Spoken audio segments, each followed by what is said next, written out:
সম্মানিত সভাপতি, শিক্ষক মণ্ডলী এবং আমার সহপাঠীবৃন্দু, আসসালামু আলাইকুম। আজকে আমার বাংলা বক্তৃতার বিষয় হচ্ছে মহানবীর মহানুভবতা।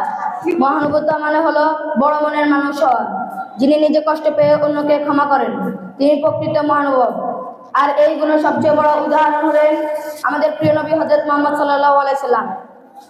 মক্কা বিজয়ের দিন যারা নবীজিকে মারতে চেয়েছিল, বাড়ি থেকে বের করে দিয়েছিল, তারা সকলে আজ নবীজির সামনে। সাহাবীরা ভাবলেন আজ তো প্রতিশোধ নেওয়া হবে, কিন্তু নবীজি বললেন তোমাদের বিরুদ্ধে আজ কোনো অভিযোগ নেই, তোমরা সকলে আজ মুক্ত। এটা হলেন মহানুভবতা। নবীজির এক ইহুদি প্রতিবেশী নবীজির রাস্তায় কাঁটা দিয়ে রাখতেন, আবর্জনা ফেলতেন।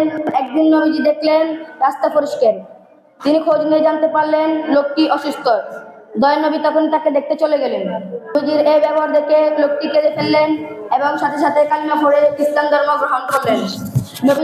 নবীজি বাচ্চাদের খুব আদর করতেন। সাহাবীদের ছোট ছোট ছেলে মেয়েদের মাথায় হাত বুলিয়ে দিতেন।